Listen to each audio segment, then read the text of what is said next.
오늘도 이렇게 수요 예배에 함께 오신 여러분들을 환영하고 이제 지난 시간에 이어서 이제 계속해서 배울 것은 하늘에 올라가신 하나님의 보좌 우편에 앉으신 예수 그리스도께서 이제는 이 땅으로 내려오셔서 하시는 일, 그 오시는 걸 뭐라고 하죠? 재림, 강림, 뭐 여러 가지 단어들로 표현이 되겠습니다만 재림과 부활과 심판과 또 하나님의 나라의 완성과 이런 일들이 이제 계속해서 이제 사도신경 강해 가운데 나올 것입니다. 특별히 오늘은 재림과 심판에 대해서 좀 나누고자 합니다. 여러분, 이 재림이라는 것 익숙하지 않은 단어이고 우리가 잘 사용하지 않죠. 잘 모르기 때문에 그렇고, 그리고 이걸 잘못 사용했다가는 괜한 공격을 받기 때문에 재림 이야기 잘하지 않습니다. 그런데 재림을 우리가 분명히 알아야 될 필요가 있습니다. 재림을 간단하게 말씀을 드리면 이렇게 하면 좋을 것 같아요.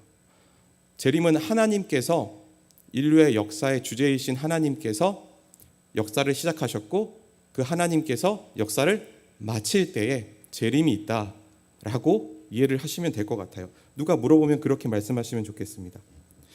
즉 우리 인류의 역사는요, 죄인들의 비참한 역사였고 그것은 죽음으로 결과가 나와야만 했는데 그것을 하나님께서는 돌이키셔서 다시 살리셨죠. 구속하셨습니다. 그런데 그 구속의 완성이 언제 있어요? 맨 마지막에 있게 되어집니다. 그러니까 역사의 끝에 재림이 있으므로 구속이 완성이 되어집니다. 자, 우리가 사도신경 강해를 통해서 계속 보았던 건요, 하나님의 역사였습니다.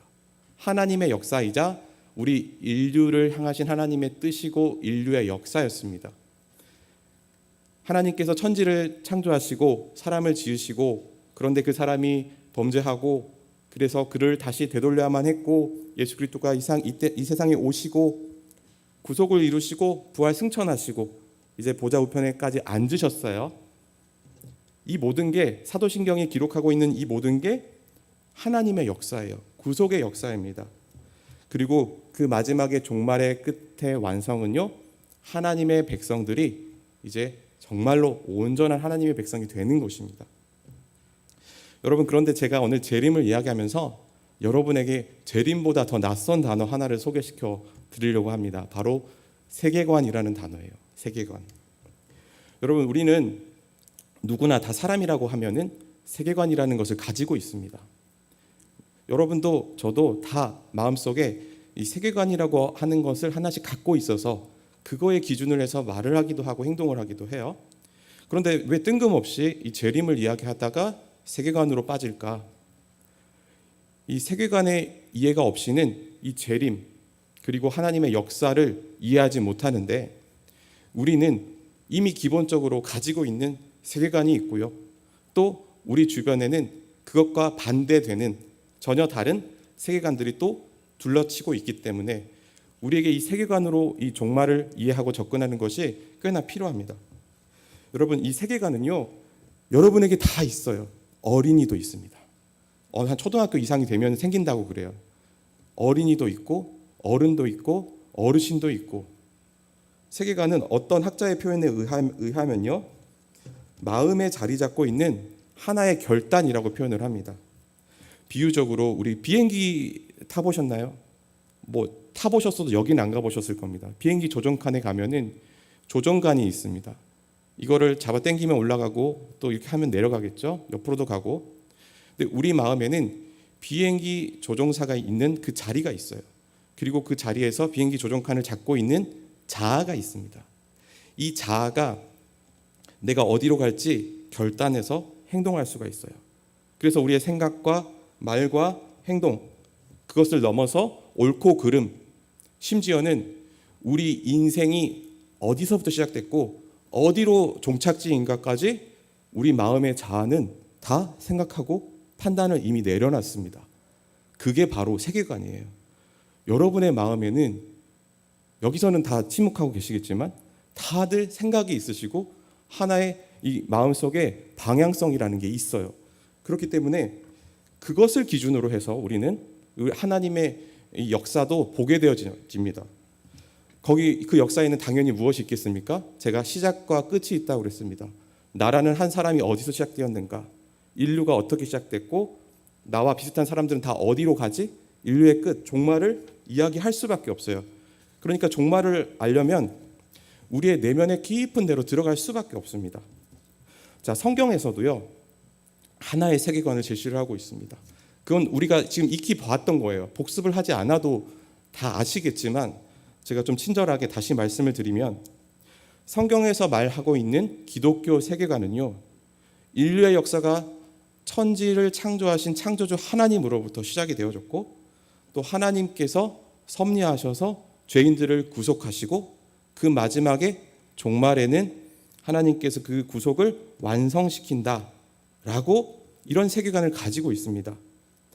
자, 우리 신자라고 하면, 믿는 사람들이라고 하면 다 이거 갖고 있을 거예요. 갖고 있어야만 합니다. 다 알고 있어야 돼요. 처음과 끝을 알고 있어야 돼요.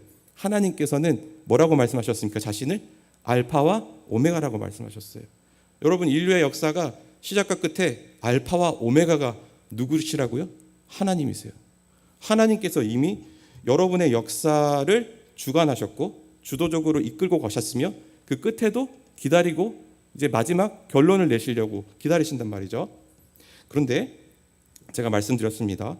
여러분 비행기 하나씩 다 타고 계시고 그 자리에 앉아 있는 자아는 우리가 생각하지 못한 이상한 세계관을 가지고 있을 수도 있어요. 여기 100분이 계시다면 100개의 다른 세계관이 있을 수도 있어요. 그런데 오늘 이 설교 시간에 제가 말씀드린 세계관은 하나의 거대한 세계관입니다. 하나의 거대한 세계관입니다. 이 시대를 주도하고 있는 세계관이면서 우리 기독교 세계관을 바꾼 것이기도 합니다. 여러분, 그것을 지금부터 소개를 드리겠습니다. 그런데 먼저 한 가지 힌트를 드리죠. 우리가 믿고 있는 성경으로부터 나오는 처음과 끝, 그것과 지금 제가 말하려고 하는 그 세계관이 가지고 있는 처음과 끝을 만나게 했을 때 하나의 결론이 나옵니다. 그 결론은 오늘 종말과 관련지어서 말씀드리면, 이 역사가 끝나는데 그리스도의 재림은 있을 수 없다. 그리스도의 재림은 없다라는 거예요. 역사의 끝에 그리스도께서 오시지 않는다는 겁니다. 오실 수가 없어요. 불가능한 일이라는 것입니다. 여러분, 우리가 뭐 이런 어려운 단어들을 쓰기 때문에 여러분께서 지금 거리감을 느끼실 수 있겠지만 그렇지 않아요. 여러분, 하나님 믿으십니까? 아멘. 그러면 이미 기독교적인 세계관에 발을 들여놓으신 거예요. 그런데 제가 말하려고 하는 이 세계관에는 처음과 끝은 있습니다. 알파와 오메가라고 하는 단어는 있어요. 그런데 거기에는 하나님이라는 신적인 분은 안 계세요. 그런 존재는 안 계셔요. 그리고 부활도 심판도 없습니다. 새로운 종류의 종말이, 새로운 종류의 세계관이 등장을 하게 되어졌어요. 여러분, 이 서양 세계, 이 서구 사회는 기독교로 이루어진 사회라는 것을 아시죠? 기독교 교회가 어느 곳에나 있고 그 문화가 뿌리 잡혀 있었습니다. 그런데 어느 때인가부터 근대를 지나면서 하나의 세계관이 큰 틀을 형성하기 시작하게 됐어요. 약 200년 만에 서구 사회를 기존의 기독교 세계관이 희미해지도록 소멸시켜버릴 정도만큼 강력한 하나의 거대한 세계관이 잉태를 하고 성장을 하고 등장하게 되어집니다. 그 세계관을 우리는 자연주의 세계관이라고 부릅니다. 한 번쯤은 들어보셨을지 모르겠습니다. 자연주의 세계관은 오늘 우리 주변에서 너무 쉽게 볼 수가 있어요. 저희 집에도 책이 있습니다. 유명한 책이라고 해서 샀어요. 우주의 시작과 끝. 물질로 시작된 이 우주는, 물질로 이루어진 이 우주는 물질을 알아서 잘 흘러가게 되어진다는 거예요. 태초에 하나님이 계시지 않았고 이 물질이 먼저 있었기 때문에 하나님 창조하시지 않으셔도 됐어요. 이 물질은 스스로 알아서 운행하고 움직였기 때문에 하나님이 굳이 붙들고 능력을 발휘하지 않으셔도 됐어요. 그리고 이 물질은 사람을 포함해서 모든 생명체를 다 말하는데, 이 물질은 육체가 썩어짐과 동시에 소멸하고 끝나버린다. 그러므로 우리에게는 영혼도 마음도 이런 것들도 없고 오직 물질만 있고 소멸되면 사라진다는 거예요. 여러분, 이게 매우 우리 안에 상식적이고 합리적인 그런 세계관으로 받아들여지고 있다는 걸 아시기 바랍니다. 어려운 말을 써서 죄송해요. 이걸 한마디로 지금 요약을 하자면 이겁니다. 살다가 죽으면은 인생 끝난다는 거예요. 인생 끝이라는 건 소멸이라는 겁니다. 다시는 그 사람의 존재를 어디서 찾아볼 수가 없어요. 인생 끝나면 그 사람 잊어버리잖아요. 죽은 자들 찾지 않잖아요. 영혼을 찾지 않잖아요. 그렇죠? 이게 자연주의 세계관이라고 할 수가 있어요. 제가 한 2020년도쯤에 저기 광화문에 교보문고를 간 적이 있습니다. 저희 신학교 교수님 한 분이 굉장히 그 말씀을 유창하게 잘하시고 설교도 잘하시는데 그 목사가 되기 위해서 매주 도서관을 가라고 하셨어요. 저는 책을 잘 많이 읽지는 않습니다만 그분 말대로 한번 무슨 책이나 있는지 구경이나 해볼까 하고 제일 큰 서점을 갔어요. 가면 당연히 가장 위에 있는 게 1순위, 2순위 아래로 이렇게 점점점 인기 있는 순위대로 이렇게 나오게 됩니다. 이제 신학 서적 보다가 철학 인문 서적 보다가 경영 소설도 보고 여러 가지들을 보다가 이제 잠시 그 인문 철학 쪽에 멈춰 있었습니다. 거기 명상에 대한 것들, 우리는 어떻게 행복할 수 있을까, 다른 사람과 관계 잘 맺는 법, 이런 책들이 많이 있었어요. 그런데 거기에 제가 아는 한 이 철학자의 얼굴이 보이더라고요. 머리는 이렇게 사자처럼 이렇게 장발을 해가지고 인상을 험상궂게 생긴 사람이었는데 바로 이 쇼펜하우어라고 하는 아주 세상을 지독하게 싫어했던 아주 혐오와 그 미움과 그것들 감정이 세상이 그대로 반영이 된 사람이에요. 그 책을 읽지 않아도 그 사람이 무엇을 이야기하려고 하는지를 알 것 같았어요. 그의 인생론이라는 책이었습니다. 인생론. 이런 거예요. 너무 간단하게 말씀을 드리면요. 세포가 있습니다. 세포는 성장을 해요. 분열을 해요. 2개가 되고 10개가 되고 100개가 되고 점점 성장하다가 나중에는 그 성장을 위해서 삽니다. 세포의 이유와 목적은 무엇입니까? 성장하고 분열하고 말 그대로 생존을 위해 사는 거예요. 그런데 인생이 그런 것이랍니다. 인생은 생존을 위한 것이에요. 종족 번신을 위해서 오늘도 싸우는 것이고 오늘도 피땀 흘려 살지만 결국 그 결론은 뭐냐? 너 살려고 지금 이러는 거다. 열심히 투쟁하다가 그리고 그 끝은 종말은 소멸한다는 겁니다. 이게 세상이래요. 세상이래요. 그런데 제가 당연히 그 책을 보고 그렇지. 이런 책을 누가 읽겠어? 라고 생각을 했죠. 근데 아니나 다를까 한 청년 2명이 지나가다가 저랑 비슷한 남자 2명 중에 한 명이 그 책을 알아보더라고요. 그러더니 내가 저 책을 봤는데 약간 친한 친구끼리 쓰는 말 있잖아요. 야, 그거 진짜 맞아. 야, 저 진짜 맞는 이야기야. 내가 군대에서 봤는데 저거 진짜 말 그대로 진짜 맞는 말이야. 저 사람 진짜 대단한 사람이야. 이렇게 이야기를 하는 겁니다. 스쳐 지나가듯이 들은 이야기였지만 그냥 넘어갈 수 없는 이야기였습니다. 저한테는. 왜 군대에서 그런 심오한 철학책을 보고 거기서 그 이야기가 맞다고 인생이 그런 거다라고 결론을 내리게 되었을까? 생각해 보니까 그 사람이 군대에서 그렇게 읽었을 수도 있겠구나라는 생각이 들었어요. 여러분, 군대라는 곳은 겉은 너무 좋은 곳이에요. 그렇죠? 그렇지만 사실 거기에는 부조리와 모순으로 가득 찬 곳입니다. 대표적으로 입대라는 것이 그러해요. 입대. 자, 군대를 나쁘다고 말하는 것이 아닙니다. 젊고 건강하고 똑똑한 이 청년들이 2년 동안 자유를 박탈당하고 규율과 법칙에 따라서 살도록 강요당해지는 곳이 바로 입대 현장입니다. 왜 그럴까요? 이유는 하나입니다. 분단 국가의 안보를 위해서는 그들의 이유와 목적은 다음이고 국가의 안보를 위해서 그들은 거기 들어가야만 하는 거예요. 한 젊은이의 인생이 군대라는 곳에 들어가게 되면서 입대하면서 방황을 하게 되어지는 거예요. 그곳은 이유와 목적을 찾을 수 없는 곳이 되기도 하고요. 때로는 인생의 도피처가 되기도 하고요.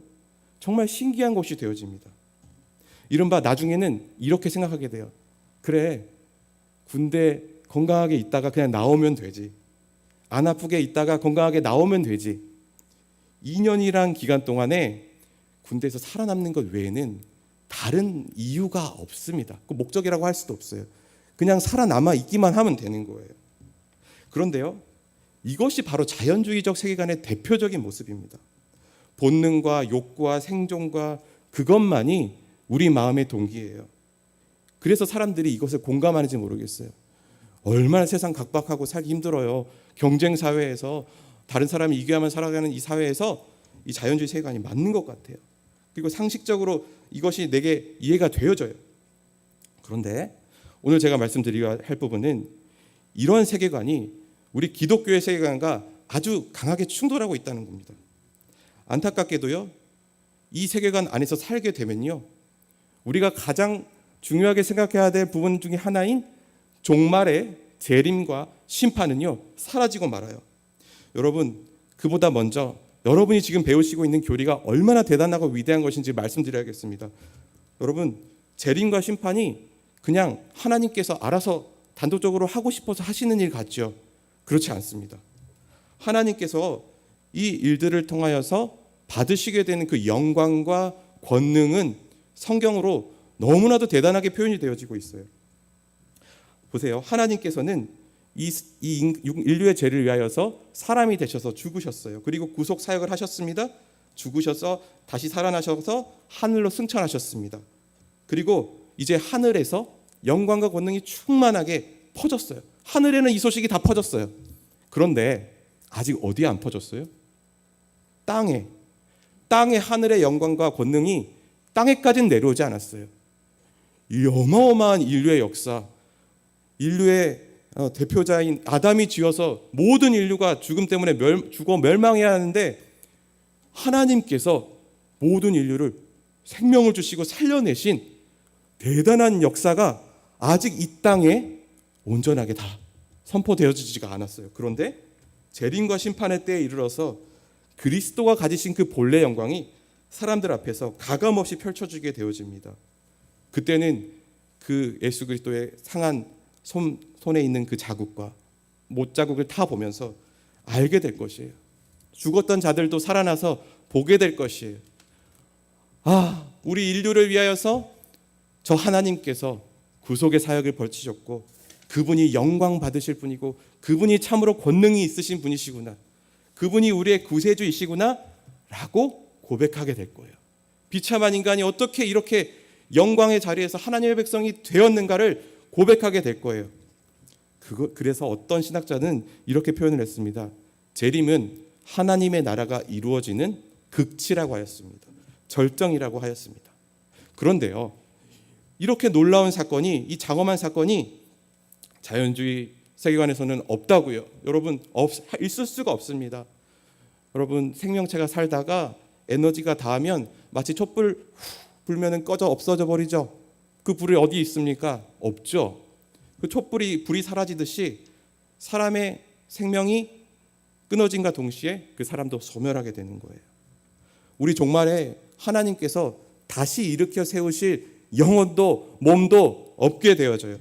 몸과 함께 소멸하기 때문에 하나님의 백성이 없어요. 하나님 나라가 완성될 수도 없고 하나님 나라의 절정도 없습니다. 그리스도의 영광이 없어지는 것입니다. 여러분, 제가 이 사도신경 강해를 처음에 시작했을 때 신조와 신경과 신앙고백과 같은 성경의 아주 중요한 요소들을 너무 집약적으로 잘 가리키고 있다고 말을 했습니다. 그래서 이것은 우리가 지켜내야 할 것이라고 했어요. 그런데 지금 그걸 확인한 거예요. 기독교 세계관이 공격받고 있고 무너지고 있고 이제 그 이면에는 재림과 심판이라고 하는 주의 영광을 드러내는 사건이 의미를 하나도 갖지 못하게 되어졌어요. 요즘 세상에 누가 죽음에 대해서, 그 이후의 이야기에 대해서 이야기를 했을 때 누가 받아들입니까? 죽으면 인생 그냥 끝나는 거 아니에요? 죽으면 인생 끝나는 거 아니에요?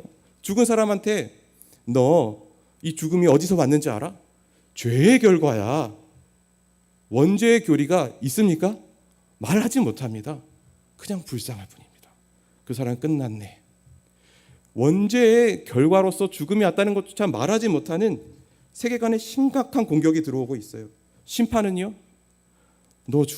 그 사람 죽었는데 그 이후에 어디로 갔는지 알아? 심판을 받게 될 거야. 형벌을 받던지 하나님과 함께 살게 될 거야 라고 말을 할 수 있을까요? 미안해서가 아니라 우리가 다 그런 사고에 젖어져 있기 때문에 우리 안에서도 그걸 말할 수가 없는 거예요. 여러분, 권면드립니다. 여기 우리 함께 하시는 우리 성도님들은 아마 이렇게 생각 안 하셨을 거라고 생각을 들어요. 그런데 만약에 죽음 이후에 아무것도 없을 것이다라고 생각하고 인생을 그저 허무하게 생존하며 살다가 죽었습니다. 그런데 만약에 갔더니 심판이 있고 영원 형벌이 있으면 어떡할 것입니까? 자연주의 세계관처럼 따라갔더니 결과가 아무도 책임져 주지 않는 것이면 어떡할 것입니까? 여러분, 이 죽음이라는 사실 앞에서 성경은 인간이 늘 이 죽음이라는 사실 앞에서 살기를 갈망해 왔다고 말하고 있어요. 영생을 그토록 갈망했다는 것은 죽음을 어떻게든 피하고 싶었다는 걸 말해요.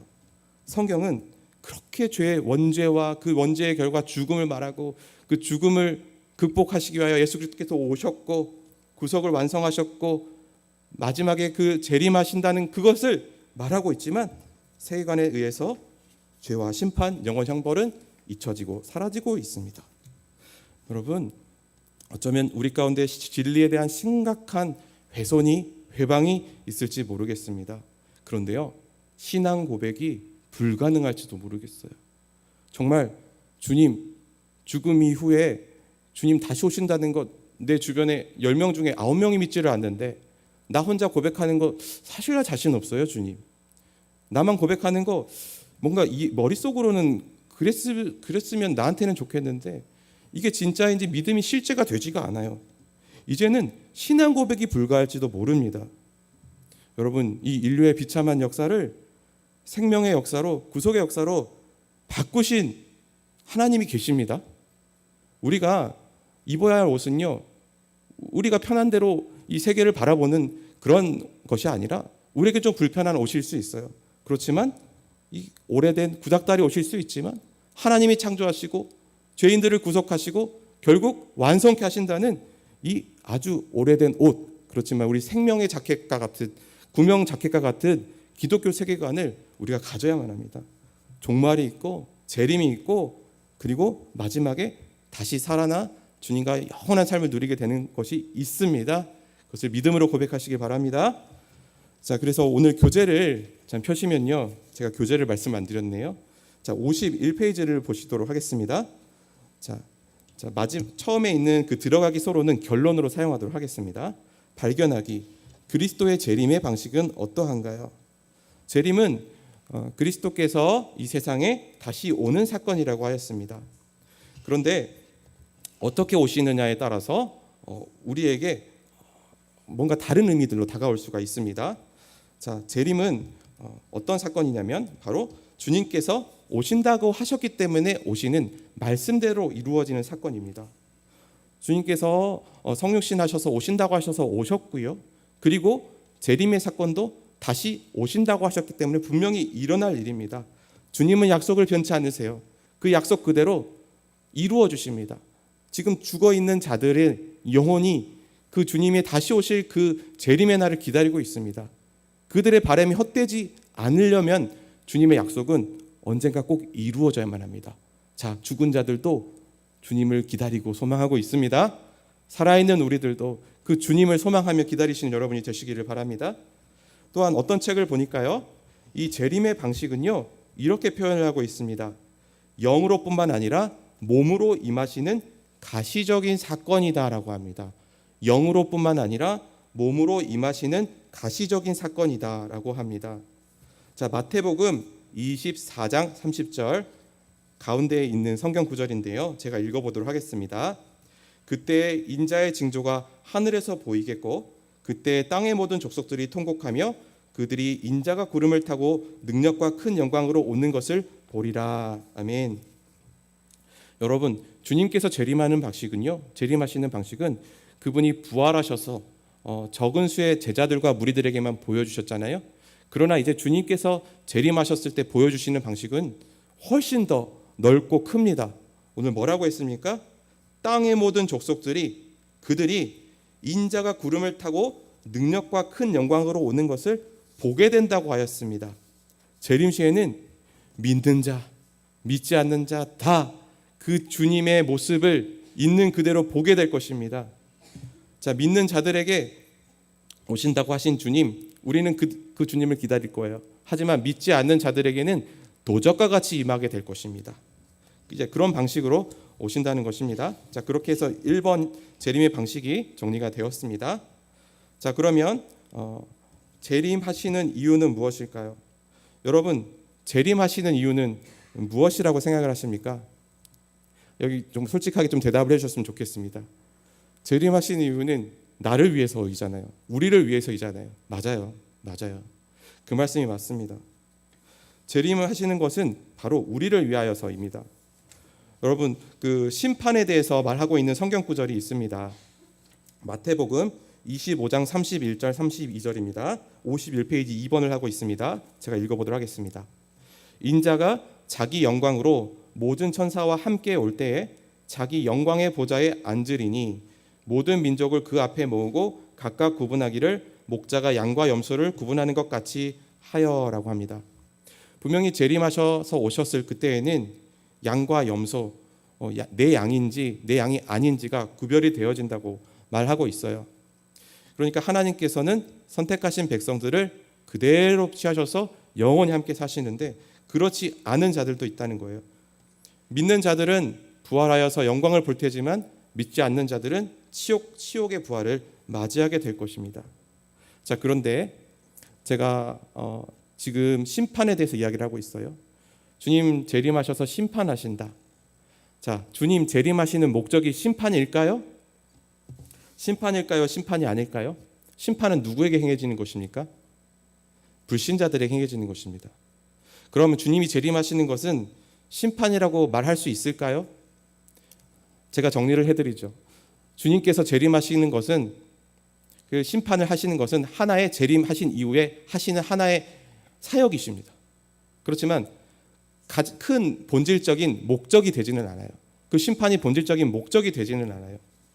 주님께서 재림하셔서 부활하게 하시고 심판하게 하시는 것은 가장 마지막에 있는 그 목적지, 하나님의 백성들을 온전하게 자기 백성으로 가지시려고, 그러려고 재림하신 거지, 불신자들만을 잡아서 그들을 심판하기 위해서 그러려고는 아니시는 거예요.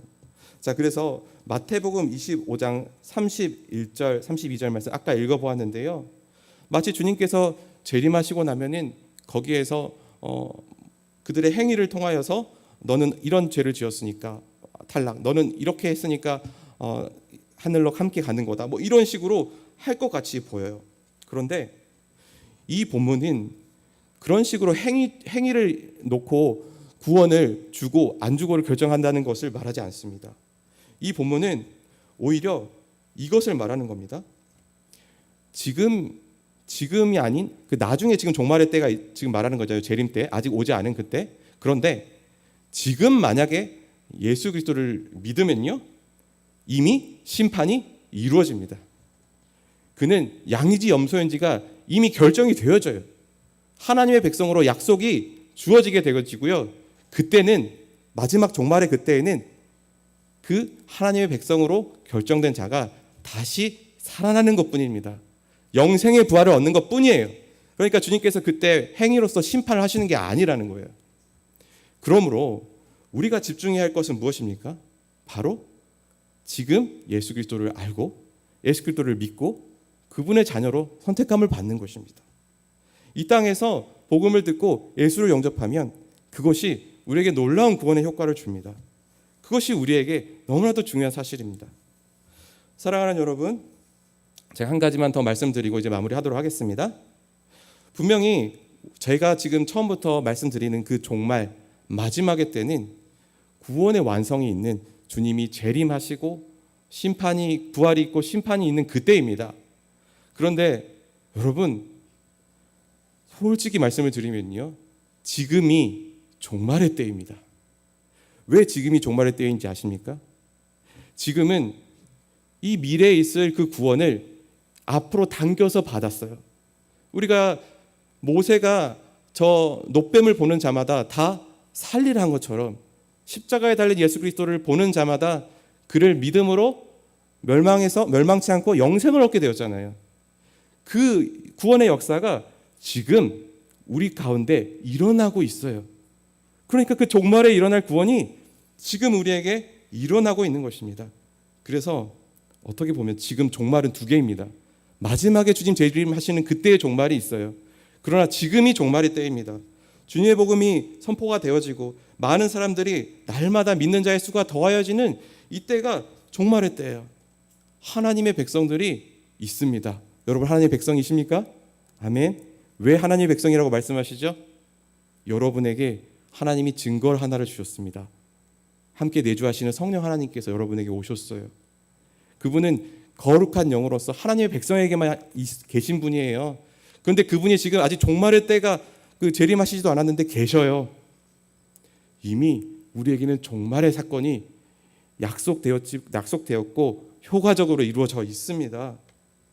이처럼 종말에 이루어진 사건들이 우리에게 이루어질 때 우리에게 이것이 참 은혜로서 받아들일 수 있기를 바랍니다.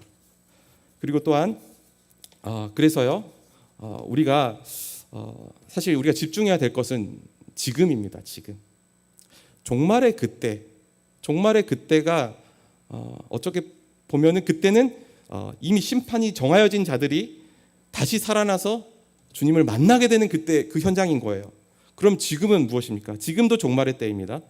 그런데 그 지금은 주님이 우리를 통하여서 복음을 전하게 하셔서 사람들을 구원하여 하나님의 백성으로 삼으시는 바로 지금이 진정한 종말의 때이라고 볼 수가 있어요.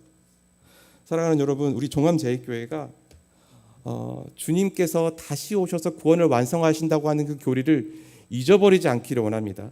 그때에는 비로소 하늘의 영광과 권능이 이 땅의 만방의 모든 사람들에게 동일하게 선포되어질 것입니다.